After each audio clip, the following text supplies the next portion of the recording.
근데 이재명 대표가 지난 주말 그 대표 취임 후 처음으로 종편과 단독 인터뷰를 가졌습니다. 여기서 이 대표는 금투세 시행 유예를 사실상 확인을 했는데 그 지난주에 금투세 시행 유예 토론회를 열기도 했던 민주당 유예로 당론을 확정을 하는 건가요? 저는 사실상 이제 그렇게 갈 가능성이 높다고 보고 있어요. 네. 그러니까 원래 그 민주당 쪽 이제 흘러온 얘기 들어보면 기재위 이제 원래 상임위원회가 기획재정위원회 보통 줄여서 이제 기재위라고 표현하는데요. 네. 기재위 의원들은 이거에 아주 의욕적이었어요. 민주당 의원들은 네. 왜냐하면 또 흘러왔던 역사를 좀 알고 있기 때문에 우리 기재위 의원을 했다는 얘기는 약간 세금이나 이런 쪽에 약간 나름 이제 그 뭐 전문가인 분들도 일부 포함되어 있거든요. 네네. 그래서 의욕적이었는데 이재명 대표가 나름 그립감이 셈에도 불구하고 한꺼번에 하기는 좀 무리였던 거죠. 그래서 약간 그런 이제 조율 작업을 좀 했다 그럴까요? 네. 그래서 당에서 아마 이렇게 정책 토론회를 좀 활발하게 한 것 자체는 저는 이제 긍정적이라고 보는데 그렇게 찬반 팀을 구성해서 뭐 3대3식으로 이렇게 팀을 구성해서 논쟁을 하고 공개적인 토론을 해가지고 이렇게 약간 그거는 내부에 반발하는 분들이 어느 정도 있기 때문에 이재명 대표가 그립감이 아무리 세다 하더라도 이런 절차를 거치지 않을 수밖에 없었던 그런 측면까지 있고 그리고 말씀하신 것처럼 처음으로 대표 취임 이후에 종편을 딱 특정해서 했는데 지금 이제 메인 뉴스 중에 하나가 그 인터뷰 메인 뉴스 중에 하나가 금투세 유예가 나는 그렇게 생각한다. 라는 건 다시 한번 좀 시그널을 좀 줬다 그럴까요? 그런 점에서 이거를 이렇게 절차를 거치고 등등 했는데 그리고 또 나름 금투세 유예를 주장하는 분들 뭐 이소영 의원이 대표적이지만 그분들의 주장이 또 나름 이제 당내에서 설득력 있게 먹힌 측면도 부분적으로 있거든요. 그런 걸로 인해서 저는 사실상 이제 당론으로 확정할 가능성이 매우 높다. 가만히 있으면 어차피 내년 1월 1일 날 시행되는 거기 때문에 가부간의 결정을 져야 되거든요. 그래서 국정감사 들어가기 전인 지금 이제 마무리를 지으려고 하는 것 같다. 그러니까 이재명 대표의 언급은 확인 사살에 가깝다. 확인 사살보다는 이제 좀 더 다시 한번 이제 누구를 사살하는 건 아니니까 이제 의견 표명을 하는 정도까지.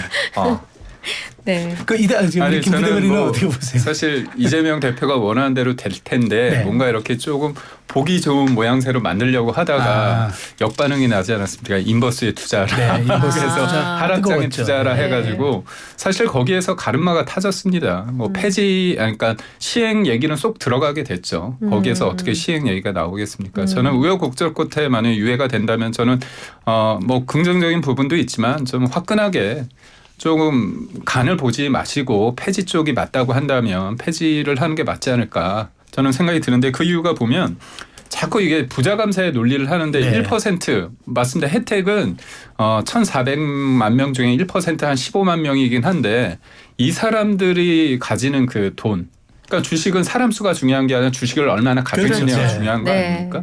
그게 이제 150조라고 하더라고요. 이 사람들이 소위 말해서 대한민국 장에서 떠났을 때 당연히 이게 융통이 돼야 되는 거 아닙니까? 뭔가 투자 금액이 어느 정도 돼야 되지 내가 거기에서 뭔가 계속 누군가 사줘야 되는 거 아닙니까? 주식의 생리상 그런 부분에 있어서 문제가 있고 또 하나는 대한민국이 너무나도 우리 소장님 다 아시겠지만 부동산 위주 아닙니까? 자산이 70%. 그렇죠. 그렇다면 젊은 세대에서 볼 때는 뭔가 자기 자산을 올릴 수 있는 어떤 기회의 사다리의 측면에서 볼 때는 주식이라는 게 되게 어떻게 보면 진입 장벽이 낮으니까 주식시장을 활성화하는 부분이 있는 거고 또 하나는 무엇보다도 정책이란 게 예측 가능해야 되지 않습니까? 근데 유예하다 보면 또 그 정도 시기가 되면 장기 투자보다는 뭐 단타 위주로 할 수밖에 없으니까 그런 면에 있어서는 좀 자신감을 가지고 폐지 쪽으로 좀 해주시죠. 제가 조금 전에 확인 사살이라 말씀드린 건 친명 좌장인 정성호 의원도 아예 금투세를 폐지하자 이렇게 그러니까 아예 없애자. 그러니까 사실상 이건 사살이거든요. 금투세. 그래서 이제 민주당이 중도를 위해서 조금 자기 지지층에 대해서는 조금 이반하더라도 길게 보고 가느냐. 저는 아까 그걸 여쭤보고 싶었어요. 이제 그 뭐 누굴 사살하는 건 아니기 때문에 이제 뭐 이제 중도 확장을 위해서 뭐 사살하는 건 아니니까 그런 차원이었고 중도 확장에 대한 문제의식을 가지고 있는 건 분명한 것 같아요. 그리고 또 하나는 지난 당대표 경선 과정에서 금투세와 함께 얘기했던 게 종부세 이야기였거든요. 이재명 대표가 좀 얘기했던 게 그래서 종부세는 지금 어떤 액션을 하고 있지는 않긴 하지만 그리고 종부세는 좀 이슈가 되고 있지는 않죠 현재. 부동산 가격이 쫙 오를 때 보통 이제 이슈가 되는 게 종부세이기 때문에 그리고 윤석열 정부 때 많이 낮춰놓기도 했고 그래서 근데 이제 두 가지 다 세금에 관한 거고 실은 세금은 이게 종부세든 금투세든 민감한 것 자체는 사실이거든요. 하냐 안 하냐를 떠나가지고. 네. 그렇죠. 그런 점에서 약간 이제 세금의 정치학이라고 그럴까요? 그래서 지난 대선 때 민주당은 왜 패배했는가 이런 걸 여러 가지 중에 뭐 한 가지 요인으로 볼 수는 없겠지만 0.7%라는 건 워낙 박빙으로 진 거기 때문에 그러나 이제 종부세가 영향을 미쳤다는 거는 제가 보기엔 좀 두터운 어떤 그 중론일 것 같아요. 그리고 그런 거에 대한 문제의식까지도 있기 때문에 이제 금투세에서도 이게 이제 옳으냐 그르냐와 논란과 무관하게 약간 정무적 판단으로 일단 좀 유예로 민주당 내에서는 좀 판단하는 게 일반적이고 그리고 이게 세수가 얼마 안 돼요. 상대적으로. 네. 1.5조 원 정도 되거든요. 금투세를 걷어들일 수 있는 네. 게. 네. 그래서 이게 1.5조 원 가지고 이렇게 그리고 주식 투자자가 지금 1,400만 명이 돼가지고 네. 그 뭐랄까 이렇게 실제로 세수 효과는 적은 반면 정서적인 반발 효과는 크다. 상당히 커지기 때문에 네.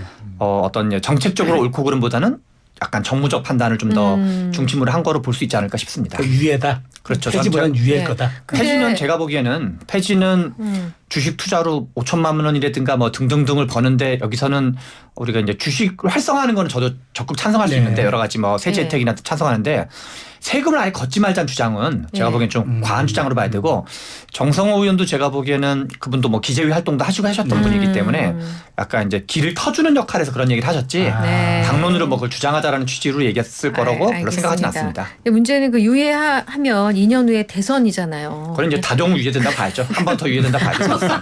아 그렇게 모든 설명하시는데. 정치권은 그 여의도에 있는 사람들은 이게 그러니까 지금 25년 1월 1일 날 시행되는 거잖아요. 네네, 원래. 2027년 1월이면 네. 1월 1일이면 그냥 거의 이미 만장일치로 네. 그건 자동유예다라고 자동유예. 생각한다고 봐야죠. 그래요. 그렇구나. 그러면 아니, 그로부터 2년 뒤. 아니 그러니까 저는 그럴 거 뻔히 그럴 보이는 거면은. 폐지를 하는 게 맞다고 보고 저는 네. 이재명 대표가 뭐 대통령이 되고자 하는 그런 꿈 갖는 건 좋다고 봅니다. 다만 근데 모든 것들을 이제 어떤 이념적이고 여기에서 말하는 이념은 철학적인 거죠. 어떤 사안에 대해서 일관된 어떤 자기의 생각이 있어야 되는데 자꾸 이제 공학적으로 우리 소장님이 말씀하신 것처럼 종부세가 정권 교체 촉진세라고 이렇게 불릴 만큼 네. 중도에 있는 분들 입장에서는 그걸 반발이 있지 않습니까? 그러다 보니까 이 부분에 대한 관심은 있어요. 근데 한편으로는 자기 지지자들에 대한 것도 있기 때문에 양손에 떡을 두 개 다 잡으려고 하다 보니까 자꾸 네. 리더의 덕목은 뭐냐면 가름말을 타고 그거에 대한 책임을 자기가 온전하게 받으면 네. 되는데 자꾸 유예 하다 보면 대통령 되기도 유예될 것 같아서 금투세를 적극적으로 추진했던 분 중에 한 분이 네. 추경호 원내대표가 경제부총리 시절에 한 거예요. 네. 방금 하신 얘기를 그냥 추경호 대표님한테 전달해 주시면 됩니다. 네. 아니, 그분이 추진하던 법안이에요. 추진하던 네. 법안. 알겠습니다. 그분이 아니, 폐지하던 법안이 아니라 저희 통과시키자고 막 주장하시던 알겠습니다. 법안이거든요. 저희 프로그램에 출연하셨던 미래에셋의 임원한 분 소개로 지난주에 연금 상품을 가입해 보려고 증권사를 방문했는데 거기서 주식을 권하는데 해외 주식을 사라는 거예요. 왜요? 그랬더니 국내 주식은 사람들이 지금 발을 빼는 국장 분위기가. 탈출은 지능순이라는 표현이 아예 있습니다. 국장 탈출은 지능순. 이거는 네. 제가 보기에는 이제 지금 우리나라 코리아 디스카운트가 왜 됐냐에 네. 가는 문제인데 네. 지금 제가 보기엔 정부가 뭔가 이거에 대한 대책을 전혀 제대로 안 세우고 엉뚱한 데다가 좀 이제 에너지를 쏟고 있는 것 같습니다. 알겠습니다. 자, 넘어갈게요. 자, 더불어민주당 의원 주선으로 국회에서 윤석열 대통령 탄핵을 주장하는 행사가 열려서 논란이 커지고 있습니다. 시민사회가 주최한 탄핵의 밤이라는 이름의 행사인데 민주당 강득구 의원이 장소 대관에 도움을 줬던 겁니다. 이 행사에 대해서 들으셨어요? 최 소장님? 기사로 봤습니다. 네. 네. 여권은 위헌적이고 위법적인 국기문란 행위라고 하던데요. 그 박근혜 대통령을 탄핵한 게 네. 위헌이었는지 합헌이었는지 먼저 생각해 볼 필요가 있어요. 박근혜 대통령을 당시에 국정농단 탄핵했던 거는 헌법에 명시되어 있는 절차대로 한 거거든요. 그래서 국민의힘 쪽 분들이 이거를 위헌적으로 행사하는 거는 이분들은 뭐 약간 안드로메다에 사시는 건지 그냥 그때 헌법에 의해서 다 헌법 절차에서 헌법재판소에서 결정된 거였잖아요. 만장일치에서 당시 이정미 대법원장, 그러니까 헌재 소장이 네. 그 헌재 소장 직무대행이 땅땅땅 해가지고 이제 박근혜 대통령 탄핵했던 건데 우리나라가 민주주의 국가에서 탄핵을 하자마자는 주장을 할 수가 있는 거고 네. 주장하는 것 자체를 반헌법주의를 하는 것도 이상한 거고 이 절차도 원래 헌법에 의한 절차이기 때문에 이 주장하시는 분들의 주장에 동의 여부를 떠나서 헌법 절차대로 탄핵을 합시다라고 주장하는 거거든요. 네. 이거 자체를 막는 거는 오히려 약간 좀 전체주의적 사고방식 아닌가. 한국의 헌법이 보장한 정신과 완전히 다르다. 아니 근데- 이제 길거리에서 하는 게 아니라 그러니까 이제 아니, 국회에서는 토론을 하는 거죠 원래. 그러니까 그걸 과연 네. 그 민생 현장 네, 예. 한 국회가 이제 대의기관을 위임받아 하는 공간인데 과연 거기에서 이제 장외에서 할 법한 이야기를 국회의원 네. 대관까지 해서 해주는 게 맞느냐고 하는 게 이제 국민 저는 지적이잖아요. 사실 네. 민주당이 좀 솔직해야 된다고 봐요. 뭐 사실 뭐 지금은 한 의원의 개인적인 생각이라고 얘기를 하지만 저는 이재명 대표가 용인하고 있고 적극 지지하고 있다고 보는데 저는 뭐 잘못했으면 탄핵을 하면 되겠죠. 근데 군부를 떼우지 말고 네. 정식으로 문제 제기해서 헌재로 가져가야 된다고 봐요. 그래서 판결을 받고 그거에 대해서 기각이 됐을 때 정치적인 책임을 지면 됩니다. 근데 뭐 대통령 탄핵 전에 수많은 탄핵을 했지만 용인된 게 없지 않습니까? 네. 윤석열 정부 들어서. 그러니까 결국은 정치적인 공세고 쉽게 말하면 이것입니다. 이재명 대표가 당을 접수했잖아요. 그렇다면 중도로 나가야 되죠. 근데 중도로 못 나갑니다. 왜냐? 사법 리스크 때문에 본인이 끌려 들어갈 수 있다는 위기감이 있는 거예요. 시간의 유령에 쫓기게 있다 보니까 그런 자기가 살기 위해서는 뭐냐?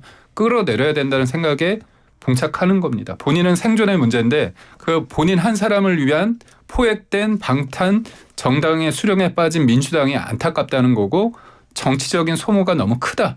탄핵 얘기만 해도 했는데 막 계엄 얘기하고 막 아무거나 막 던지지 않습니까? 저는 탄핵 얘기할 수 있어요. 그렇다면 근거를 가지고 어떤 걸 잘못했다고 얘기해야 되는데 탄핵 그때 처음으로 기상천외하게 탄핵 청문 청문회도 네. 하지 않았습니까? 그렇죠. 그때 탄핵을 하겠다는 그 요인에 대해서 국민들이 누가 납득을 하겠습니까? 그리고 저는 탄핵 DNA를 가지고 있어요. 민주당이. 탄핵에 대한 어떤 경험을 했기 때문에 정상적인 국정 운영에 대한 견제 기능이 아니라 멸만하면 발목을 잡아서 발목을 부러뜨리고 뭔가 대통령을 하야시켜야겠다는 생각을 하는 것 같은데 왜 그런 극단적인 생각을 하느냐.